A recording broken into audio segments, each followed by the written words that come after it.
राहाता तालुक्यातील श्री क्षेत्र कोल्हार भगवतीपूर म्हणजेच राज्यातच नव्हे तर देशामध्ये वेगळी ओळख असलेलं गाव। या गावाची आगळीवेगळी ओळख निर्माण झाली ती या गावातील ग्रामदैवत भगवती माता मंदिरामुळेच। महाराष्ट्रामध्ये आपण आदिशक्ती आदिमाया देवींची 3.5 शक्तीपीठांचे दर्शन घेण्यासाठी विविध धर्मक्षेत्री जातो, परंतु एकाच ठिकाणी 3.5 शक्तीपीठांचे एकत्रित दर्शन कोल्हार भगवतीपूर या गावात होते आणि या गावामुळे येणारे भाविक भगवती मातेच्या दर्शनाने धन्य होतात। श्री भगवती मातेचं मंदिर पूर्वाभिमुख आहे। मंदिराचे जुने बांधकाम हेमाडपंथी आहे। मंदिराच्या जीर्णोद्धार कार्यामध्ये जमिनीच्या रसतळापासून 40 ते 45 फूट खोलावर खोदकाम होऊनही मंदिराचा पाया दृष्टीप्रथास आला नाही, त्यामुळे हे मंदिर अनादिकालीन असल्याची साक्ष पटते।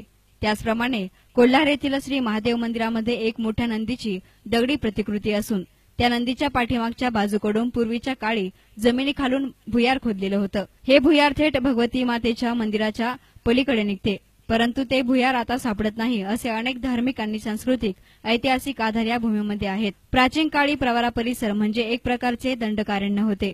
प्रभू श्रीराम वनवासामध्ये असताना या भूमीवर त्यांनी पूजेसाठी पिंड तयार केली होती। या ठिकाणी त्यांना श्री महादेव प्रसन्न झाले। पुढे याच ठिकाणी मंदिर बांधण्यात आले। त्या मंदिरास कोल्हारेश्वर नाव पडले। कोल्हारेश्वर वरून या गावास कोल्हार नाव पडले असे काही जण सांगतात। कोल्हार गावामध्ये फार वर्षांपूर्वी लोटांगण बाबा नावाचे साधू पुरुष राहत होते। दरवर्षी ते वणीच्या गडावर सप्तशृंगी मातेच्या दर्शनासाठी कोल्हार भगवतीपूरहून अक्षरशः लोटांगण घालीत जात होते। पुढे ते म्हातारे झाल्यानंतर वणीला लोटांगण घालीत जाऊन देवी दर्शन करणं अशक्य झालं। तेव्हा सप्तशृंगी गडावरील अंबा मातेनं लोटांगणी बाबांना दृष्टांत दिला की मी तुझ्यावर प्रसन्न आहे।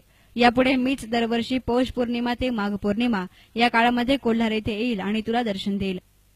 तेव्हापासूनच दरवर्षी पौष शुद्ध पौर्णिमा ते माघ शुद्ध पौर्णिमा असा महिनाभर यात्रोत्सव येथे साजरा केला जातो।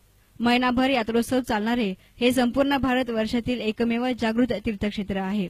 यात्रोत्सव काळामध्ये आणि नवरात्रोत्सवाच्या काळात तुळजापूरची श्री भवानी माता, माहूरची रेणुका माता आणि वणीची सप्तशृंगी माता तर कोल्हार भगवतीपूरची भगवती माता ही 3.5 शक्तीपीठे येथे वास्तव्य करतात असं मानलं जातं।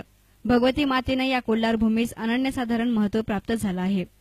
श्री भगवती देवी मंदिर जीर्णोद्धार समितीच्या वतीनं 1 कोटी रुपये खर्चून श्री भगवती माता मंदिराचे जुने मंदिर पाडून त्या ठिकाणी आज सुंदर आणि मनमोहक असे भव्य दिव्य मंदिर बांधण्याचे कार्य पूर्ण झाले आहे। भाविक भक्तांसाठी भक्तनिवास आणि पार्किंग देखील उपलब्ध करून देण्यात आलं आहे। यासाठी जीर्णोद्धार समितीला ग्रामस्थ आणि भाविकांनी आर्थिक मदत देत भव्य मंदिर आणि सभामंडप बांधला। भविष्यातही काही प्रकल्प समिती राबवण्याचा संकल्प मनात बाळगून आहे। न्यूज रिपोर्टर साई प्रसाद कुंभकर्ण, S9 मीडिया, कोल्हार।